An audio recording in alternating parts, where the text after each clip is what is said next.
Saudara sekalian, ada pertanyaan atau langsung kita sampaikan terkait dengan tadi ada reshuffle kabinet? Reshuffle dulu aja, ya. Baik, seperti kita ketahui bersama bahwa tadi pagi telah diadakan reshuffle kabinet di mana ada beberapa menteri diganti, salah satunya kader dari PD Perjuangan yaitu Profesor Dr. Yasona Hamonangan Lauli. Partai menyikapi bahwa ini merupakan hak prerogatif Presiden. Jadi silahkan saja, tetapi kita perlu memberikan catatan dan pertanyaan. Yang pertama, apakah Pak Yasona itu di reshuffle padahal kabinet kurang berapa, 2 bulan gitu, karena alasan strategis tentang efektivitas pemerintahan atau karena alasan politis? Karena Pak Yasona mungkin ditegur karena tidak meminta persetujuan kepada Presiden atas pengesahan perpanjangan kepengurusan DPP partai kemarin. Karena untuk pengesahan kepengurusan partai harus melalui Kemenkumham. Yang pertama. Yang kedua, apakah Pak Yasona ini diberhentikan karena sebagai kader partai beliau kemarin mengikuti acara deklarasi di Medan, yaitu deklarasi untuk mencalonkan Pak Edi Rahmayadi. Itu pertanyaan yang kedua. Tapi partai menganggap silakan saja, asalkan betul-betul itu dilakukan secara benar dan baik. Yang ketiga, apakah kita di dalam melakukan reshuffle kabinet itu tidak dibatasi atau tidak berpikir adanya etika pemerintahan? Umumnya kalau kita mau berhenti, umumnya yang terjadi secara etika ya, sebagai pejabat itu tidak melakukan pengambilan keputusan strategis yang nantinya akan bisa menjadi dalam tanda kutip beban bagi pemerintahan selanjutnya. Oleh karena itu, kita juga mempertanyakan apakah reshuffle kabinet itu juga hasil dari Pak Jokowi dengan Presiden terpilih, yaitu Pak Prabowo. Karena kita melihat tadi Pak Prabowo tidak menghadiri acara pelantikan dan pengambilan sumpah ya reshuffle tadi pagi. Saya melihat beliau tidak hadir. Sebab apa? Sebab dengan kebijakan-kebijakan strategis ini bisa membebani pemerintahan berikutnya, misalnya terkait dengan penempatan seseorang dalam jabatan strategis. Bayangkan, cuma kurang 2 bulan, 43 hari efektif. Oleh sebab itu kami menganggap bahwa ini merupakan satu peristiwa politik dan menjadi event atau kesempatan dari Pak Jokowi untuk mengkonsolidir kekuasaannya, kekuatannya dalam rangka mengontrol atau mendesakkan orang-orangnya pada pemerintahan yang akan datang. Itu beberapa hal yang perlu saya sampaikan dalam kesempatan yang baik ini. Maka daripada itu, di dalam menjalankan pemerintahan, sekali lagi, meskipun itu merupakan hak prerogatif Presiden, tetapi ada etika. Etika pemerintahan. Pak Rohmin Dahuri ini juga pengalaman pernah menjadi menteri di zaman Gus Dur dan Bu Mega. Dan Bu Mega sebelum lengser, sebelum berhenti, tidak pernah mengambil kebijakan-kebijakan strategis yang nanti akan membebani pemerintahan Pak SBY. Ya, hal seperti ini dan Pak Adian mungkin bisa memberikan tambahan. Iya, saya kira bagi kita yang educated ya, terdidik dan berhati nurani baik ya, bahwa memang reshuffle kabinet itu prerogatif presiden ya. Tetapi di seluruh dunia dan fakta sejarah membuktikan bahwa yang namanya penggantian presiden tinggal tadi berapa 43 hari, biasanya yang kita sebut dengan lame duck government, artinya tidak boleh mengambil kebijakan strategis. Dari sisi itu aja saya kira publik patut mempertanyakan apa udang di balik batu yang ada di benaknya Presiden Jokowi. Yang kedua adalah reshuffle yang mau membangun bangsa negara ini adalah reshuffle yang berbasis kinerja. Kita tahu ya bahwa kinerja Kementerian Hukum dan HAM yang dipimpin oleh Profesor Yasona Hamamon Lauli itu one of the best ya.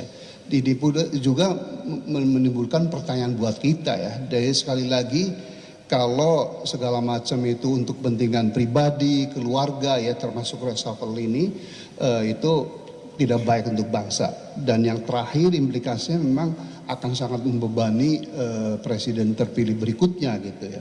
Dan kita ini negara besar, negara yang potensi pembangunannya sangat luar biasa untuk maju makmur, tetapi masalahnya pun sangat kompleks. Kemiskinan masih banyak ya, 26 juta menurut versi BPS, kalau Bank Dunia kan masih 112 juta. Dan data dari Bank Kompas bahwa hanya dengan 22 ribu per hari untuk makan bergizi, tahu nggak ada berapa? 187 juta rakyat Indonesia yang tidak punya uang 22 ribu itu. Iya kan, artinya 67%. Itu tercermin pada IQ kitanya 78, iya kan, literasi kita juga terburuk kedua di dunia. Jadi masalah ini banyak sekali ya. Nah kalau segala macam keputusan itu hanya untuk kepentingan keluarga, nepotisme ya, dan bersifat politis amat berbahaya untuk Indonesia. Silakan Pak Adian. Ya, Mas Jarod sama senior kami tadi sudah menyampaikan bahwa reshuffle kabinet itu memang hak prerogatif presiden. Tapi dalam hukum kita mengenal adagium bahwa wibawa sebuah keputusan tidak lahir dari siapa yang mengambilnya, tapi lahir dari dasar-dasar pertimbangan keputusan itu diambil. Artinya bahwa menjadi penting bagi kita untuk melihat keputusan ini dasarnya apa. Kalau dasarnya adalah kinerja, Pak Yasona itu sudah bersama dengan Jokowi sudah masuk periode kedua ya, dari 2014, 15, 16. Apakah kemudian menukar teman lama dengan teman baru menjadi sebuah kebiasaan? Ataukah memang ada hubungannya dengan kehadiran Pak Yasona dalam deklarasi Pak Edi Rahmayadi? Ataukah memang ada hubungannya dengan perpanjangan masa jabatan DPP PD Perjuangan dan penambahan yang ditandatangani oleh Pak Yasona? Atau ada apa? Atau jangan-jangan akan ada produk hukum yang akan dikeluarkan dalam waktu 43 hari ini yang mungkin tidak disetujui oleh Pak Yasona, atau Pak Yasona dianggap sebagai gangguan atau hambatan untuk keluarnya produk hukum dalam 43 hari terakhir ini. Artinya ada banyak sekali tafsiran, dugaan di balik peristiwa reshuffle ini. Kalau yang disampaikan tadi juga, apakah reshuffle ini juga menjawab persoalan rakyat? Apakah reshuffle ini menyelesaikan persoalan pengangguran, kemiskinan, tutupnya pabrik, tambahnya PHK dan sebagainya? Apakah reshuffle ini juga menjawab tantangan bagi para pelajar, mahasiswa, kaum terdidik dan sebagainya terhadap problem-problem mereka atau tidak? Atau reshuffle ini hanya menjawab kepentingan kekuasaan saja? Artinya ketika kemudian dia ternyata tidak ada hubungannya dengan problem-problem kerakyatan, dia cuma menjawab kepentingan kekuasaan saja, nanti rakyat bisa bertanya, lalu pemerintah untuk siapa? Untuk kami atau untuk kamu saja? Kira-kira seperti itu. Nah itu yang kembali pada pernyataan saya di awal bahwa ada adagium hukum mengatakan wibawa sebuah keputusan tidak lahir karena siapa yang mengambil keputusan itu, tapi lahir karena berbagai dasar pertimbangan lahirnya keputusan itu. Ketika tidak mampu dijelaskan oleh negara terkait beberapa peristiwa reshuffle ini, maka itu artinya rakyat diperbolehkan untuk bebas menafsirkannya, bebas menduga-duganya, bahkan bebas mendapat kesimpulan. Kenapa? Nggak ada jawaban. Kenapa? Harus diganti si A dengan si B, apa alat ukurnya dan sebagainya. Menurut saya negara demokrasi adalah ketika sebuah keputusan negara, pemerintah bisa menggunakan alat ukur yang sama yang juga diketahui oleh publik. Kenapa kemudian saya ganti si A dengan si B? Karena 1, 2, 3, 4. Dan rakyat tahu alat ukur itu. Kalau rakyat tidak tahu, artinya itu sangat subjektif. Walaupun sekali lagi betul itu hak prerogatif.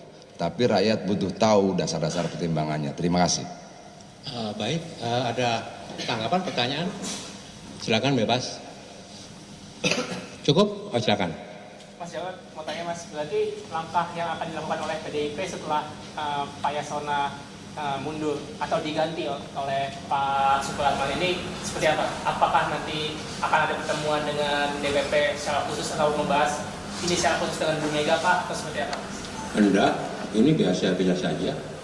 Karena kita juga menyadari bahwa jabatan menteri itu jabatan politis. Dan ini malah bagus untuk Pak Yasona ya.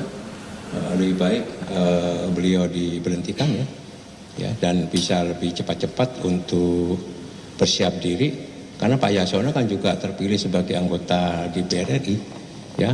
Rencana bahwa beliau September akan mengundurkan diri, tapi ini lebih cepat lebih baik, dan beliau sudah sangat siap. Yang penting beliau sudah bekerja maksimal untuk membantu pemerintahan Pak Jokowi sejak 2014 sampai sekarang dengan sebaik-baiknya, dengan seluruh-seluruhnya, dengan berpegang teguh kepada konstitusi, ya. Oke. Pak, pertama soal komunikasi dari Pak Jokowi kepada PDIP, akhirnya memang tidak ada komunikasi yang dilakukan terkait dengan kejadian Pak Yasona sebelumnya. Yang pertama, yang kedua, apakah dari PDIP menilai bahwa memang reshuffle kali ini selain berbau politis, artinya juga Pak Jokowi sudah memberi jarak dan memang cukup lebar pada PDIP Perjuangan ketika salah satu menterinya yang hari ini berarti tinggal bintang yang sudah dibuka dari kabinet. PD Perjuangan masih ada beberapa menteri, di samping Bu Bintang, di situ ada Bu Risma, kemudian ada Pak Pramono Anung, ya. Tapi PD Perjuangan itu komitmen ketika mendukung pemerintahan itu sampai dengan selesai, ya, kecuali beliau diberhentikan, dianggap bahwa sudah tidak diperlukan lagi, ganti yang baru. Ya, jadi ini komitmen kita untuk bisa mendukung pemerintahan, dan secara konstitusi memang seperti itu. Yang kedua, saya dapat informasi bahwa Pak Jokowi juga sudah berbicara langsung dengan Pak Yasona Lauli, ya. Jadi silakan saja, ya, supaya kita bisa melihat bahwa ini kalau kami melihatnya bukan untuk membangun efektivitas pemerintahan, tidak, tapi lebih banyak untuk mengkonsolidasi kekuasaan Pak Jokowi dalam rangka untuk mengontrol pemerintahan yang akan datang. Coba sekarang bayangkan, dibentuk satu badan baru, Badan Komunikasi Presiden, Kantor Presiden, ya, ditunjuklah kepala badannya. Tetapi di situ ingat, itu ada kantor staf kepresidenan, KSP. Dan ada deputi berapa yang juga mengurusi masalah komunikasi gitu ya. Ya, ini bagaimana nanti koordinasinya? Siapa yang menjadi juru bicara presiden? Ini sudah ada konflik di dalamnya. Kami melihatnya seperti itu. Yang kedua, dengan penunjukan Pak Bahlil sebagai Menteri SDM. Padahal Pak Bahlil kita tahu beliau ini pengusaha tambang. Ya, apakah memang tepat Pak Bahlil ditempatkan di kementerian yang sangat strategis, konflik of interest? Apalagi Pak Bahlil digadang-gadang diajukan sebagai calon ketua umum Partai Golkar. Apakah ada kaitannya ini? Oleh sebab itu ini sifatnya lebih banyak politis. Kalau dikatakan bahwa ini untuk efektivitas pemerintahan, kita nggak percaya. Bagaimana bisa efektif? Cuma kurang dari 2 bulan efektif masa kerja mereka, ya. Jadi itu cukup. Mas, satu lagi Mas, melanjutkan soal tadi Mas sempat menyinggung soal Golkar. Jadi kan kita tahu bahwa Menkumham ini kan memiliki posisi strategis, ya, terutama soal mengesahkan kepengurusan partai, ya. Sementara di sisi lain di Partai Golkar sendiri kan ada gejolak, terus juga di PKB yang nantinya Utama pun juga sedang ada upaya digoyang oleh PBNU, ya. Nah, dari PDIP sendiri melihat dua partai ini dan ada hubungannya dengan pergantian Kemenkumham ini, apakah Presiden Jokowi sedang berupaya untuk membuat dua partai tersebut bisa di bawah kendalinya itu, Mas? Mengontrol ya mungkin ya, karena sebelum 20 Oktober itu hampir semua partai melakukan pemilihan kepengurusan tingkat pusat ya. Ada muktamar, kemudian ada munas atau munaslup ya, kemudian ada Nasdem juga ya, PAN juga ya, dan yang menjadi penjaga gawangnya seperti ini adalah Kemenkumham, karena Kemenkumham yang mempunyai kewenangan di dalam rangka mengesahkan susunan kepengurusan partai politik di tingkat pusat. Apakah itu ada kaitannya? Kok kalau kita menjawab nggak ada kaitannya kok aneh gitu ya. Ya, artinya kami menduga pasti ya ada kaitannya dengan persoalan-persoalan seperti itu. Oleh sebab itu kami minta pers untuk bisa mengontrol supaya betul-betul Kemenkumham itu berada atau berjalan di dalam koridor yang benar sesuai dengan konstitusi dan sesuai dengan konstitusi partai-partai yang nanti akan melakukan pemilihan kepengurusan di tingkat pusat. Ya kita yang mengontrol, ya jangan sampai dibelah-belahkan gitu ya. Sama seperti kemarin pernah ada kasus di Partai Demokrat, betul ya? Ya pernah dibelah. Tapi Pak Yasona tetap kepada yang benar yang disahkan. Ya ini sebagai pengalaman kita bisa melihat seperti itu ya. Ya kita melihat nanti juga seperti itu harusnya kan sesuai dengan konstitusi masing-masing partai itu punya kedaulatan. Masing-masing partai itu punya anggaran dasar dan anggaran rumah tangga. Termasuk kemarin PD Perjuangan melakukan perpanjangan kepengurusan dan penambahan. Itu sudah sesuai dengan anggaran dasar dan anggaran rumah tangga. Di mana Kongres dikembalikan kepada 5 tahun sekali. Dan itu menjadi hak prerogatif ketua umum. Itu ada di anggaran dasar, anggaran rumah tangga kami. Oleh sebab itu Pak Yasona Lawli itu langsung menandatangani sebagai Menteri Hukum dan HAM, bukan sebagai kader partai ya, tetapi sebagai Menteri Hukum dan HAM yang melihat bahwa itu sudah sesuai dengan konstitusi partai kita. Oke? Cukup ya?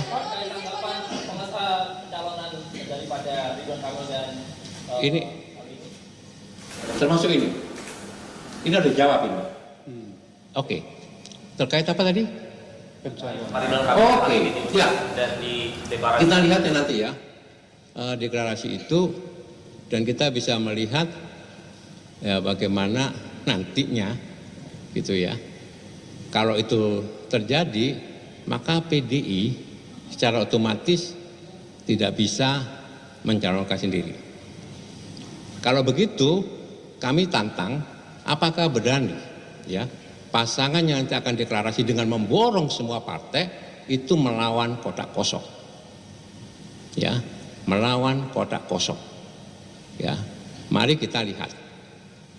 Atau ini akan berusaha diloloskan calon independen sebagai calon boneka. Ya. Karena banyak sekali ya ini masukan suara dari warga yang merasa atau membuktikan KTP-nya dibegal, KTP-nya dicatut. Ini sudah pelanggaran yang serius kalau menurut saya. Mari kita kontrol sama-sama ya. Jadi kami tantang gitu.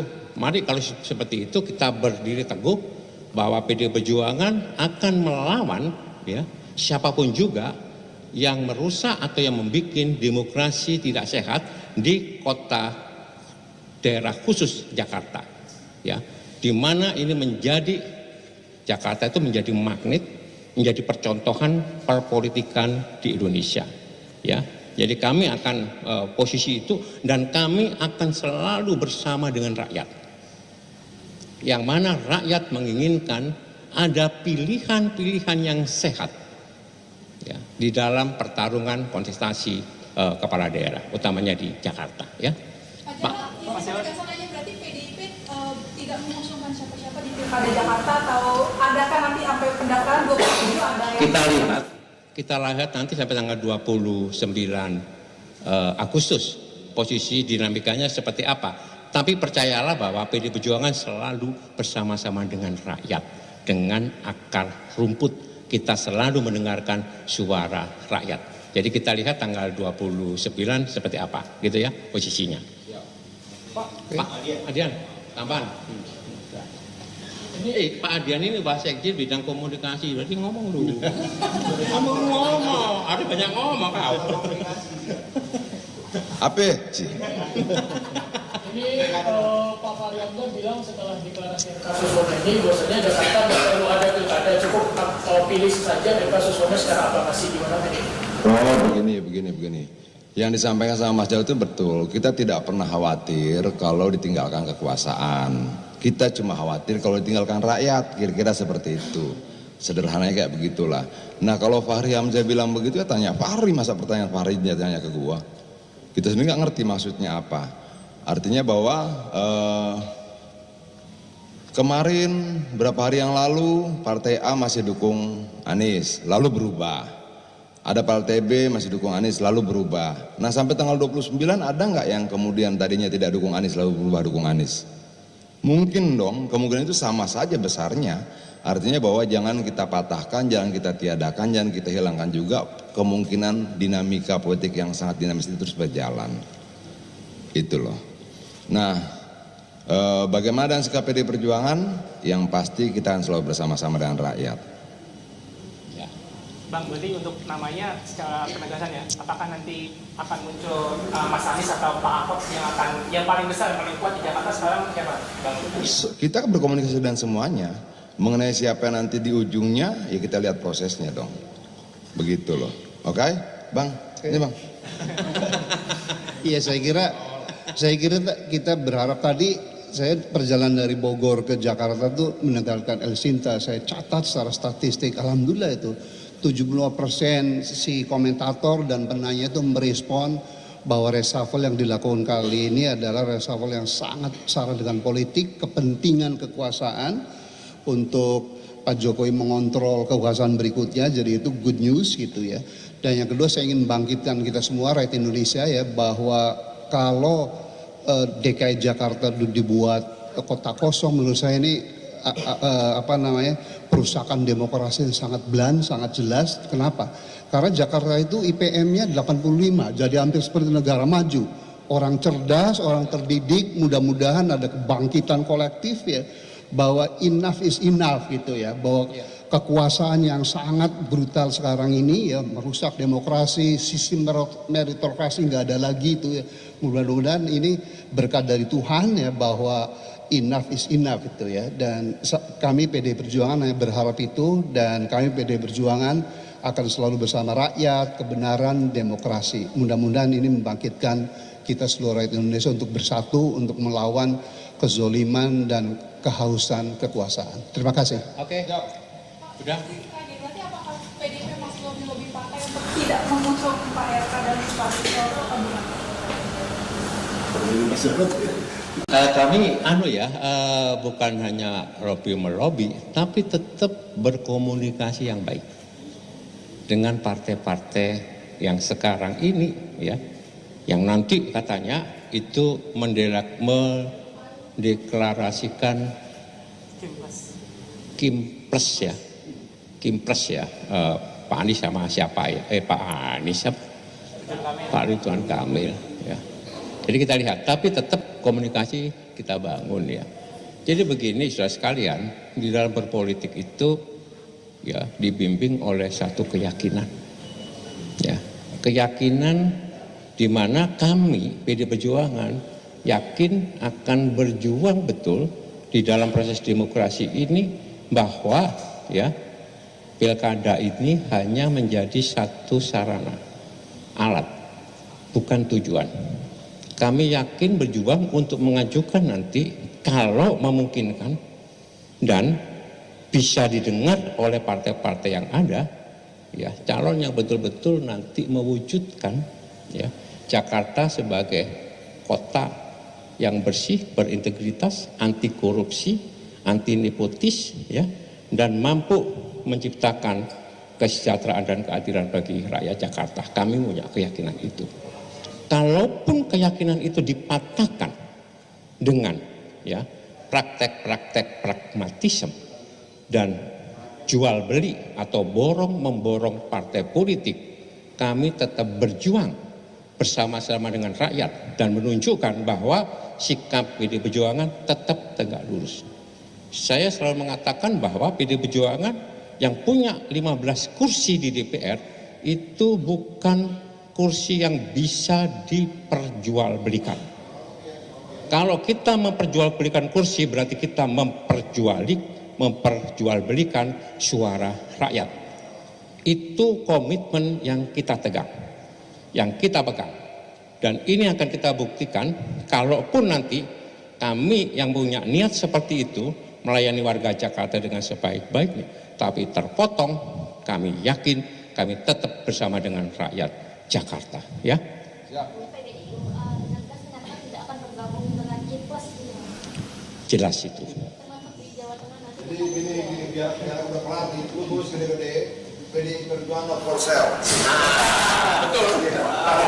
Pasti begitu ya. Apa namanya, dia value-nya tinggi tuh.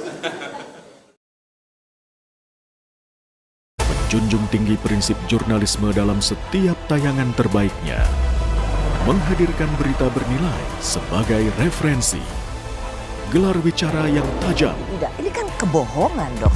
Mengupas fakta demi fakta dan mendorong pencarian solusi. Serta investigasi yang mengungkap kebenaran. Rosi, Satu Meja, The Forum, Sapa Indonesia Malam. Nilu, ikuti semuanya bersama Kompas TV.